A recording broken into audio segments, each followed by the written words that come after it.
Thank you for joining Wars of the Roses. As we continue with part 28, The Legend of the Third Degree, from the Symbolism of Freemasonry by Albert G. Mackey. Chapter 27, The Legend of the Third Degree. The most important and significant of the legendary symbols of Freemasonry is undoubtedly that which relates to the fate of Hiram Abif, commonly called, by way of excellence, the Legend of the Third Degree. The first written record that I have been able to find of this legend is contained in the second edition of Anderson's Constitutions, published in 1738, and is in these words: "It, the temple, was finished in the short space of 7 years and 6 months, to the amazement of all the world, when the capstone was celebrated by the fraternity with great joy. But their joy was soon interrupted by the sudden death of their dear master, Hiram Abif, whom they decently interred in the lodge near the temple according to ancient usage." In the next edition of the same work, published in 1756, a few additional circumstances are related, such as the participation of King Solomon in the general grief, and the fact that the King of Israel ordered his obsequies to be conducted with great solemnity and decency. With these exceptions, and the citations of the same passages, made by subsequent authors, the narrative has always remained unwritten and descended from age to age through the means of oral tradition. The legend has been considered of so much importance that it has been preserved in the symbolism of every Masonic rite, no matter what modifications or alterations the general system may have undergone, no matter how much the ingenuity or the imagination of the founders of rites may have perverted or corrupted other symbols, abolishing the old and substituting new ones. The legend of the temple builder has ever been left untouched to present itself in all the integrity of its ancient mythical form. What then is the signification of this symbol, so important and so extensively diffused? What interpretation can we give to it that will account for its universal adoption? How is it that it has thus become so intimately interwoven with Freemasonry as to make to all appearances a part of its very essence, and to have been always deemed inseparable from it? To answer these questions satisfactorily, it is necessary to trace, in a brief investigation, the remote origin of the institution of Freemasonry and its connection with the ancient systems of initiation. It was then the great object of all the rites and mysteries which constituted the spurious Freemasonry of antiquity to teach the consoling doctrine of the immortality of the soul. The hidden doctrines of the unity of the deity and the immortality of the soul were originally in all the mysteries, even those of Cupid and Bacchus. Warburton in Spence's Anecdotes, page 309. This dogma, shining as an almost solitary beacon light in the surrounding gloom of pagan darkness, had undoubtedly been received from that ancient people or priesthood. The allegorical interpretation of the myths has been, by several learned investigators, especially by Kreuzer, connected with the hypothesis of an ancient and highly instructed body of priests, having their origin either in Egypt or in the East, and communicating to the rude and barbarous Greeks religious, physical, and historical knowledge under the veil of symbols. Grote, History of Greece, Volume 1, Chapter 16, page 579, and the Chevalier Ramsay corroborates this theory. Vestiges of the most sublime truths are to be found in the sages of all nations, times, and religions, both sacred and profane, and these vestiges are emanations of the antediluvian and Noevian tradition, more or less disguised and adulterated. Philosophical Principles of Natural and Revealed Religion, unfolded in a geometrical order, Volume 1, page 4. Who practiced what has been called the system of pure Freemasonry, and among whom it probably existed only in the form of an abstract proposition or a simple and unembellished tradition. But in the more sensual minds of the pagan philosophers and mystics, the idea, when presented to the initiates in their mysteries, was always conveyed in the form of a scenic representation. Of this there is abundant evidence in all the ancient and modern writers on the mysteries. Apuleius, cautiously describing his initiation into the mysteries of Isis, says, "I approached the confines of death, and having trod on the threshold of Proserpine, I returned therefrom, being borne through all the elements. At midnight I saw the sun shining with its brilliant light, And I approached the presence of the gods beneath and the gods of heaven, and stood near and worshipped them.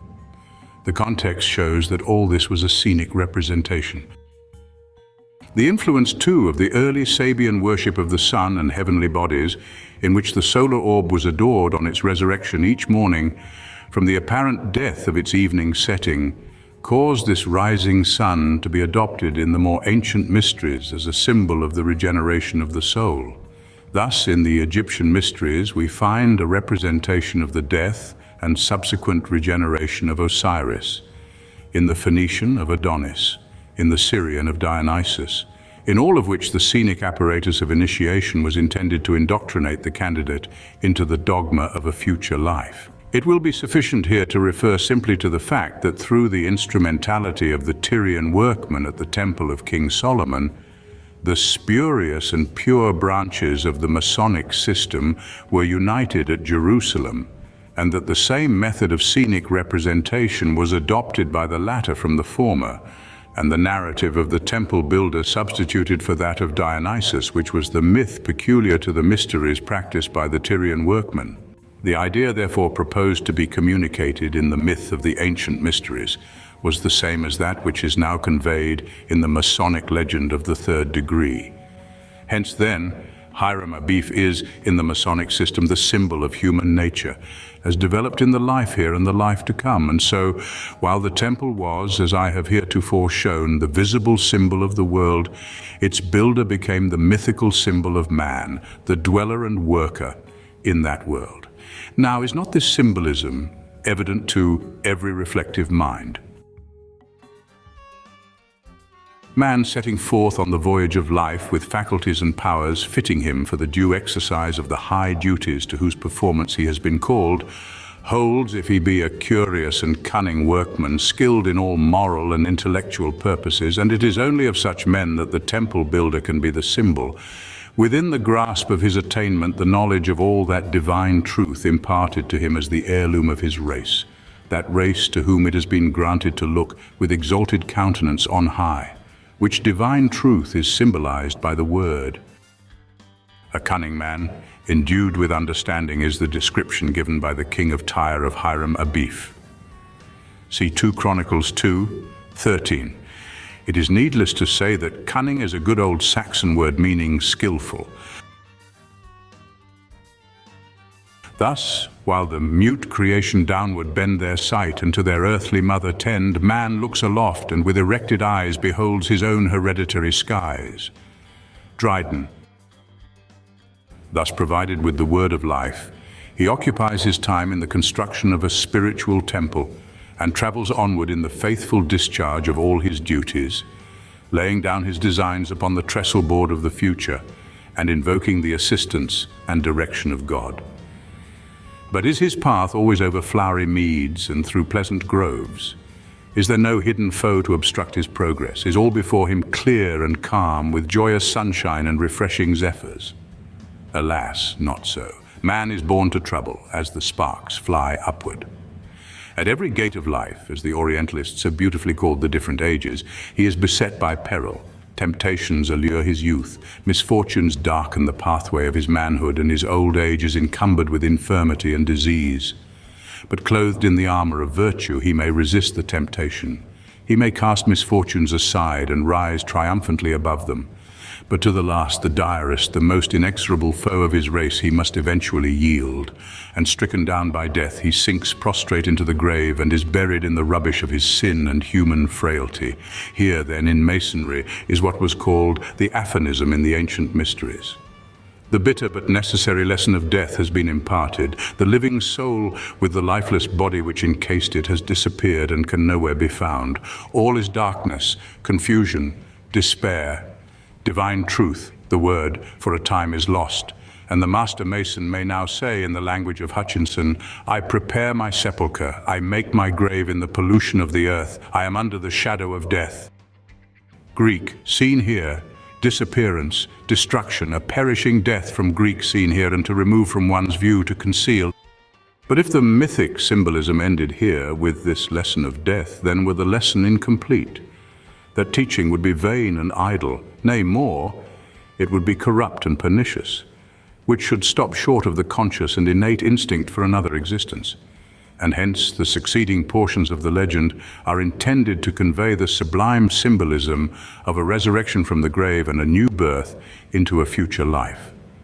The discovery of the body, which, in the initiations of the ancient mysteries, was called the euresis, and its removal from the polluted grave into which it had been cast to an honored and sacred place within the precincts of the temple, are all profoundly and beautifully symbolic of that great truth, the discovery of which was the object of all the ancient initiations, as it is almost the whole design of Freemasonry, namely, that when man shall have passed the gates of life and have yielded to the inexorable fiat of death, he shall then, not in the pictured ritual of an earthly lodge, but in the realities of that eternal one, of which the former is but an antitype, be raised at the omnific word of the Grand Master of the universe from time to eternity, from the tomb of corruption to the chambers of hope, from the darkness of death to the celestial beams of life, and that his disembodied spirit shall be conveyed as near to the Holy of Holies of the divine presence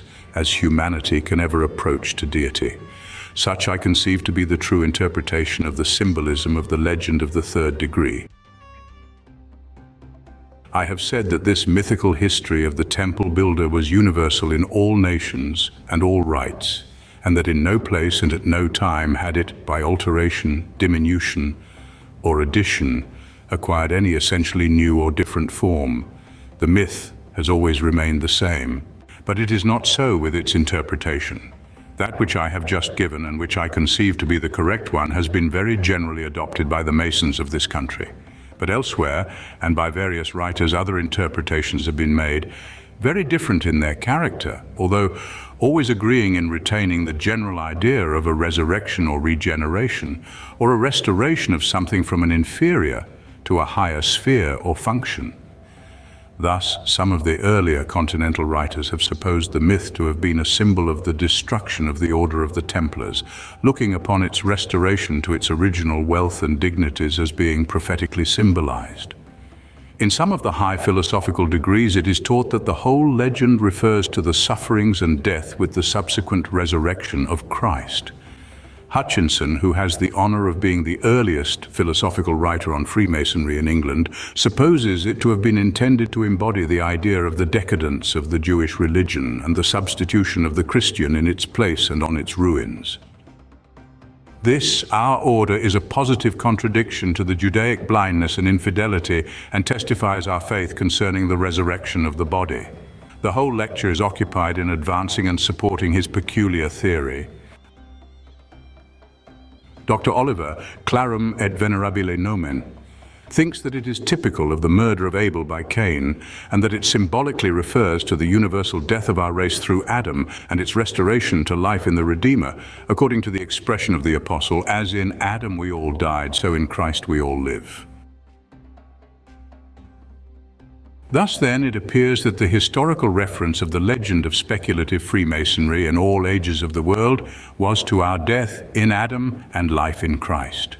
What then was the origin of our tradition? Or in other words, to what particular incident did the legend of initiation refer before the flood?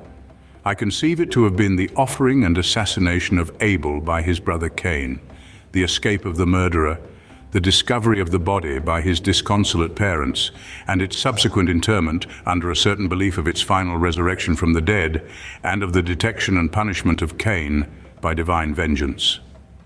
Oliver, Historical Landmarks of Freemasonry, Volume 2, page 171. Ragan makes Hiram a symbol of the sun shorn of its vivifying rays and fructifying power by the 3 winter months, and its restoration to generative heat by the season of spring.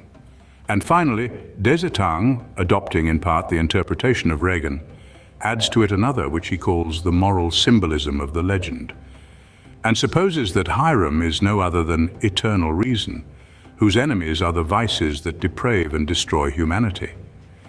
To each of these interpretations, it seems to me that there are important objections, though perhaps to some less so than to others. As to those who seek for an astronomical interpretation of the legend in which the annual changes of the sun are symbolized, While the ingenuity with which they press their argument cannot but be admired, it is evident that, by such an interpretation, they yield all that Masonry has gained of religious development in past ages, and fall back upon that corruption and perversion of Sabbaism from which it was the object even of the spurious Freemasonry of antiquity to rescue its disciples. The Templar interpretation of the myth must at once be discarded if we would avoid the difficulties of anachronism, unless we deny that the legend existed before the abolition of the Order of Knights Templar, and such denial would be fatal to the antiquity of Freemasonry. With the same argument would I meet the hypothesis that Hiram was the representative of Charles I of England, an hypothesis now so generally abandoned that I have not thought it worth noticing in the text. And as to the adoption of the Christian reference, Hutchinson and after him Oliver, profoundly philosophical as are the Masonic speculations of both, have, I am constrained to believe, fallen into a great error in calling the Master Mason's degree a Christian institution. It is true that it embraces within its scheme the great truths of Christianity upon the subject of the immortality of the soul and the resurrection of the body. But this was to be presumed because Freemasonry is truth and Christianity is truth, and all truth must be identical. But the origin of each is different. Their histories are dissimilar. The institution of Freemasonry preceded the advent of Christianity. Its symbols and its legends are derived from the Solomonic Temple and from the people even anterior to that. Its religion comes from the ancient priesthood. Its faith was that primitive one of Noah and his immediate descendants. If Masonry were simply a Christian institution, the Jew and the Muslim, the Brahmin and the Buddhist, could not conscientiously partake of its illumination. But its universality is its boast. In its language, citizens of every nation may converse. At its altar, men of all religions may kneel. To its creed, disciples of every faith may subscribe. Yet it cannot be denied that since the advent of Christianity, a Christian element has been almost imperceptibly infused into the Masonic system, at least among Christian Masons. This has been a necessity, for it is the tendency of every predominant religion to pervade with its influences all that surrounds it, or is about it, whether religious, political, or social. This arises from a need of the human heart.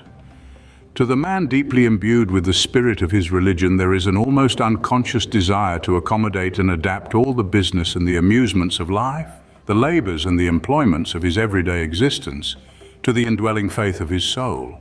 The Christian Mason, therefore, while acknowledging and justly appreciating the great doctrines taught in Masonry, and while grateful that these doctrines were preserved in the bosom of his ancient order at a time when they were unknown to the multitudes of the surrounding nations, is still anxious to give to them a Christian character, to invest them in some measure with the peculiarities of his own creed, and to bring the interpretation of their symbolism more nearly home to his own religious sentiments. The feeling is an instinctive one, belonging to the noblest aspirations of our human nature.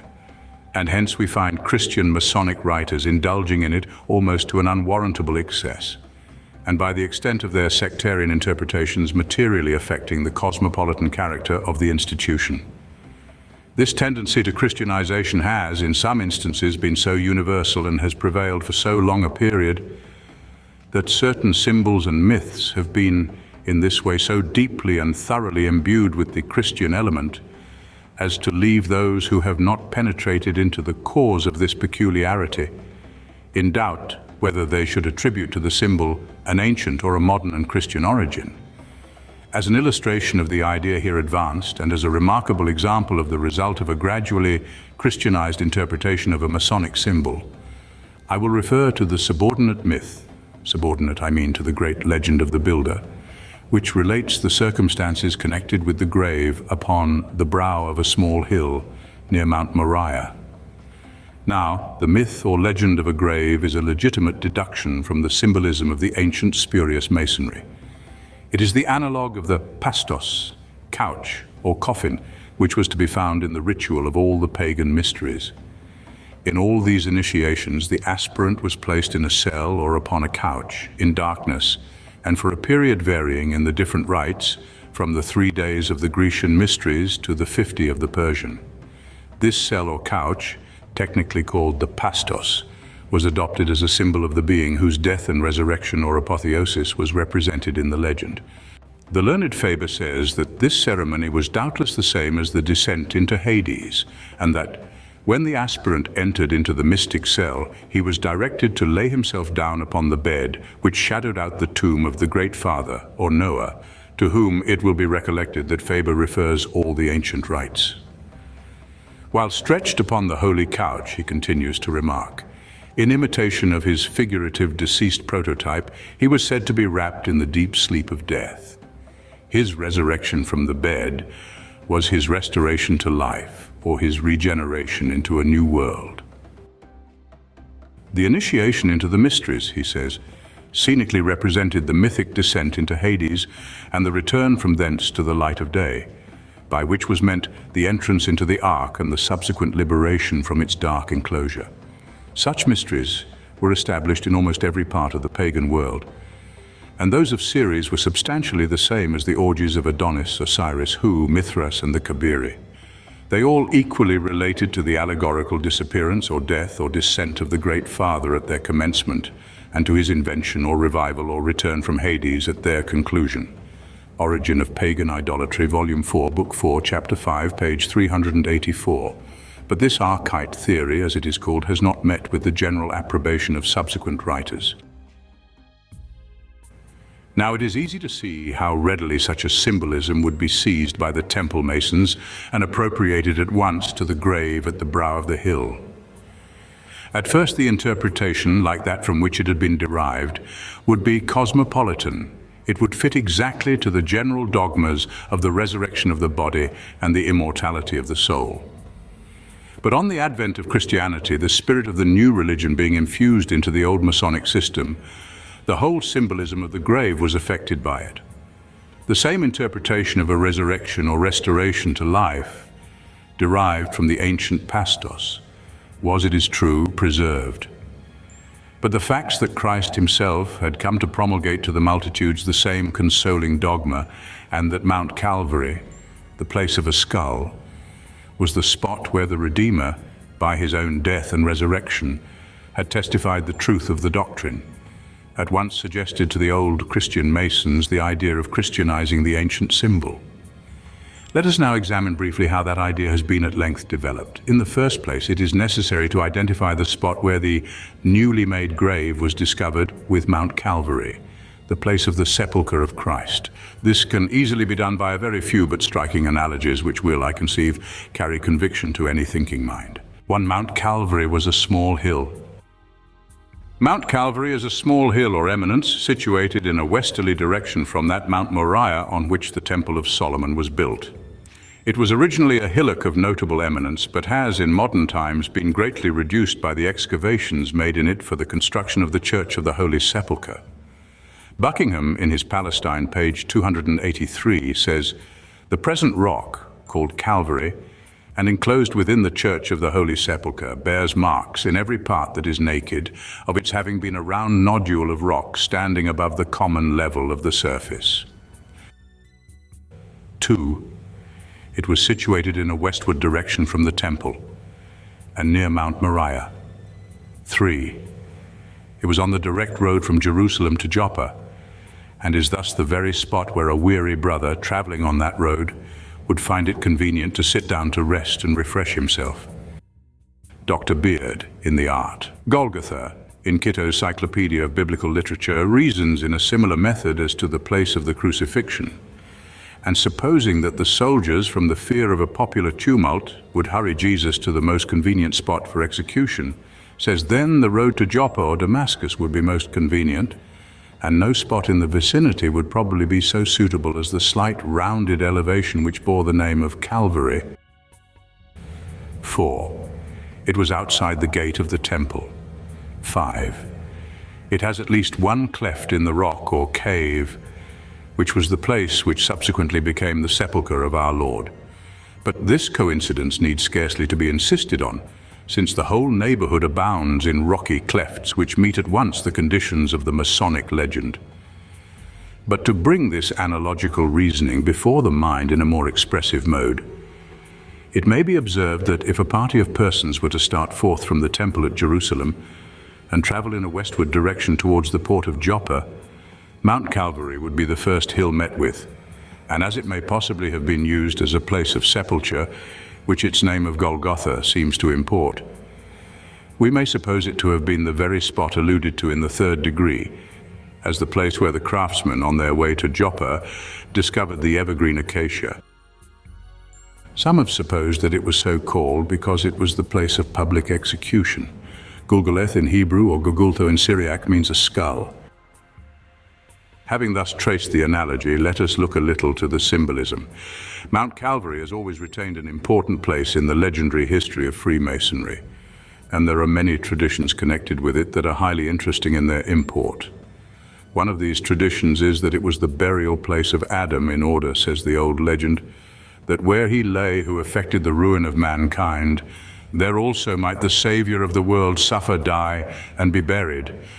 Sir R. Torkington, who published a pilgrimage to Jerusalem in 1517, says that under the Mount of Calvary is another chapel of our Blessed Lady and St. John the Evangelist that was called Golgotha, and there, right under the mortice of the cross, was found the head of our forefather, Adam. Golgotha, it will be remembered, means, in Hebrew, the place of a skull. And there may be some connection between this tradition and the name of Golgotha, by which the evangelists inform us that in the time of Christ, Mount Calvary was known. Calvary, or Calvaria, has the same signification in Latin. Another tradition states that it was in the bowels of Mount Calvary that Enoch erected his 9-arched vault and deposited on the foundation stone of Masonry that ineffable name, whose investigation, as a symbol of divine truth, is the great object of speculative Masonry.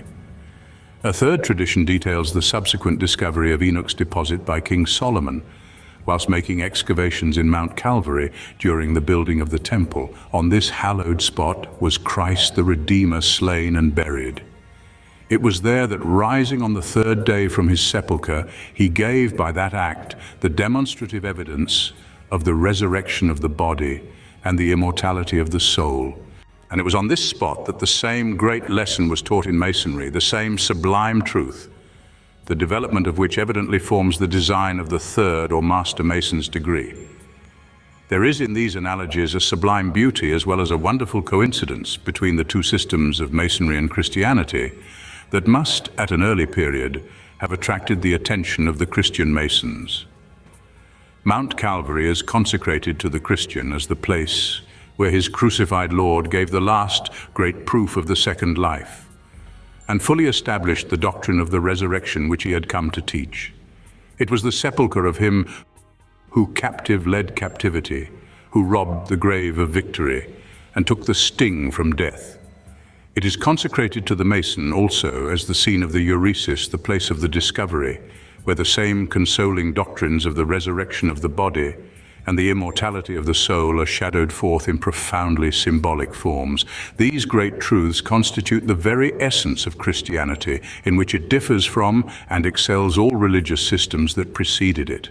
They constitute also the end, aim, and object of all Freemasonry, but more especially that of the third degree, whose peculiar legend, symbolically considered, teaches nothing more nor less than that there is an immortal and better part within us, which, as an emanation from that divine spirit which pervades all nature, can never die.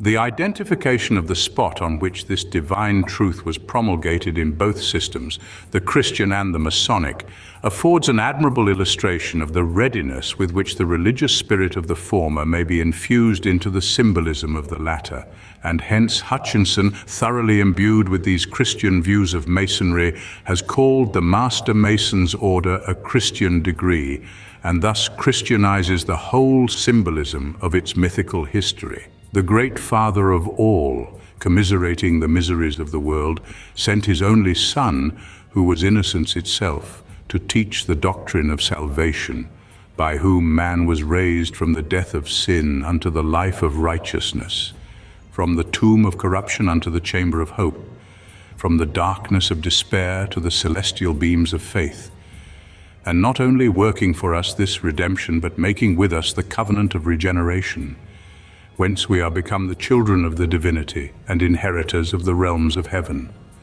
We Masons, describing the deplorable estate of religion under the Jewish law, speak in figures. Her tomb was in the rubbish and filth cast forth of the temple, and acacia wove its branches over her monuments. Akakia being the Greek word for innocence or being free from sin, implying that the sins and corruptions of the old law and devotees of the Jewish altar had hid religion from those who sought her, and she was only to be found where innocence survived and under the banner of the divine Lamb, and as to ourselves professing that we were to be distinguished by our akasi, or as true Acacians in our religious faiths and tenets. The acquisition of the doctrine of redemption is expressed in the typical character of Hiram. I have found it Greek, and by the applications of that name with Masons, it is implied that we have discovered the knowledge of God and His salvation, and have been redeemed from the death of sin and the sepulchre of pollution and unrighteousness. Thus the Master Mason represents a man under the Christian doctrine saved from the grave of iniquity and raised to the faith of salvation. It is in this way that Masonry has, by a sort of inevitable process, when we look to the religious sentiment of the interpreters, been Christianized by some of the most illustrious and learned writers on Masonic science, by such able men as Hutchinson and Oliver in England, and by Harris, by Scott, by Salem Town, and by several others in this country. I do not object to the system when the interpretation is not strained, but is plausible, consistent, and productive of the same results as in the instance of Mount Calvary. All that I contend for is that such interpretations are modern and that they do not belong to, although they may often be deduced from, the ancient system. But the true ancient interpretation of the legend, the universal Masonic one for all countries and all ages, undoubtedly was that the fate of the temple builder is but figurative of the pilgrimage of man on earth, through trials and temptations, through sin and sorrow, until his eventual fall beneath the blow of death, and his final and glorious resurrection to another and an eternal life. Thank you for watching, and please don't forget to share, like, subscribe, and comment. And if you can, please consider donating to Wars of the Roses. Links to PayPal and Patreon are in the description. Thank you so very much.